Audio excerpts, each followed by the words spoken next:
A couple months ago, I was scrolling through Facebook because apparently I had nothing better to do, and I came across this post that talked about a shift into villain worshipping. In the post, they stated that when they were kids, they always wanted to be the hero like Luke Skywalker or Yoda, but now the anti-hero and villain is more celebrated. They stated that at Halloween, they saw more Kylo Rens and Darth Vaders instead of their hero counterparts. I took a moment before I started to type crazily, and then I thought, and I realized that the rise of the anti-hero and villains have become increasingly popular in the past 10 years or so. Is this change just a move from traditional ideals of what a hero should be, or is it simply a move into more dynamic and interesting storytelling? If we look at just this year, some of the most popular stories are shows like The Mandalorian, Loki, WandaVision, films like Cruella and Venom. They all have lead characters that are far from the conventional heroes that we once really looked up to. In recent years, heroes like Iron Man, who struggle with depression, alcoholism, seem to be more popular than Superman, who at the time was the face of what a hero should be.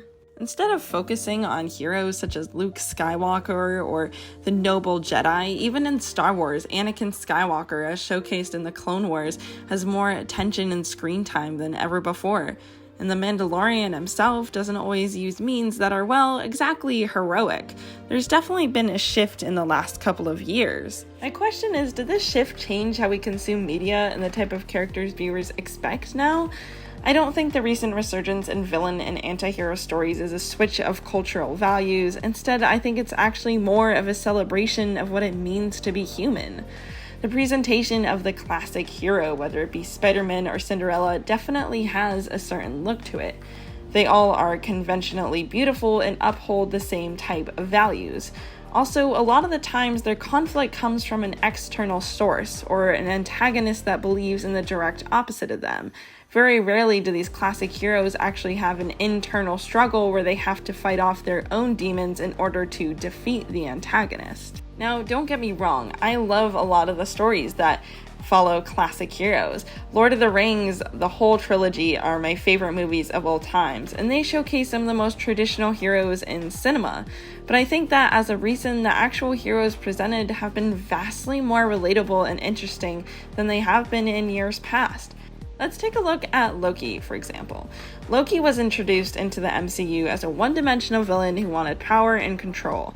9 years later, he has his own TV series where we have scenes like this. I don't enjoy hurting people.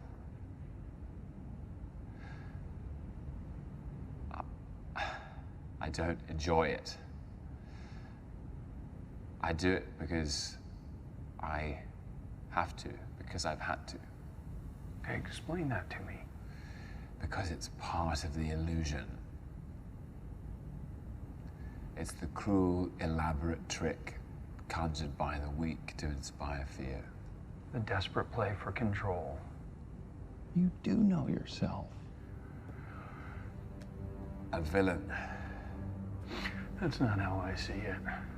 This scene is essentially breaking the idea of the stereotypical villain and is showcasing that Loki is a fully fleshed out character who has acted a certain way for most of his life because that's what he felt he needed to do. I've always been a Loki fan, and his character arc throughout the MCU has always been interesting to me. This show was really the climax of his character arc, and it worked for me because they literally sat Loki down in a room and forced him to psychoanalyze himself. He talked to Mobius and revealed why he did the things he did in his timeline. I think this is a fascinating breakdown of a character. So many people loved this show and related to it because we saw Loki vulnerable and at his lowest point. He wasn't brought to this point by an external force, but instead he was brought to it by his own internal conflict. His entire life, Loki lied to himself and believed that the only way to have control and love was to hurt others, even though he didn't enjoy doing it. He had to keep the illusion alive because he perceived himself to be weak and unworthy of love. Everyone who loved him, his brother, his mother, and his father, he never could believe that he was worthy of their love. So instead, he rejected it and hurt those who cared about him. Loki doesn't really fit into the mold of a hero or a villain. He instead represents a person who is caught in the middle with both light and dark in him. He must confront his own flaws in order to become the best version of himself. So in a sense, instead of calling it villain worshipping, one should really look at these types of characters and realize that they celebrate a more realistic depiction of the human struggle. Characters who are only good with no flaws and who are only bad with no good qualities are boring, and are more a representation of an ideal rather than the reflection of the real human conflict we go through every day. The Mandalorian starts the series with his own moral compass as well. His actions in the first episode of Season 1 and even the first episode of Season 2 aren't 100% heroic. He's not afraid to kill when he needs to and to get the job done. When the child is introduced, his moral code is shifted. He sees himself in the child because he was a foundling himself. What makes characters like the Mandalorian so interesting to watch is that they don't always make the best choices. In fact, in my opinion, the best types of stories is when the hero, character, or protagonist makes a horrible decision because of their internal flaw, and as a result, they have to deal with the consequences and learn from their own mistakes.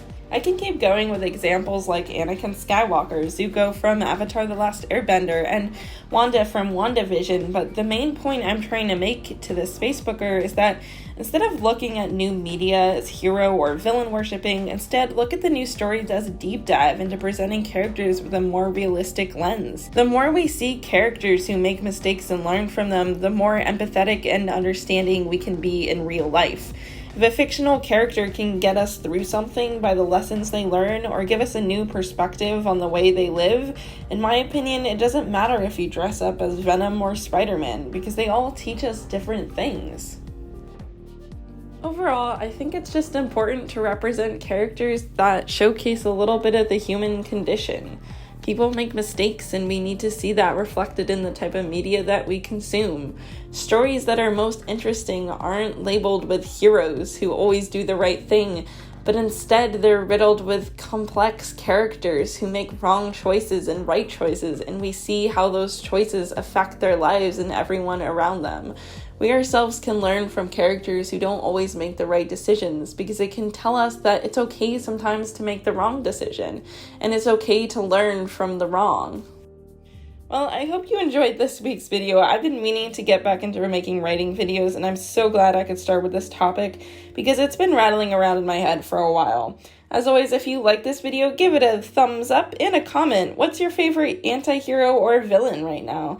Also, give this channel a subscription if you like this content and are looking for more of it. As always, I hope you all have a great day, and remember, adventure starts with you. Catch you later.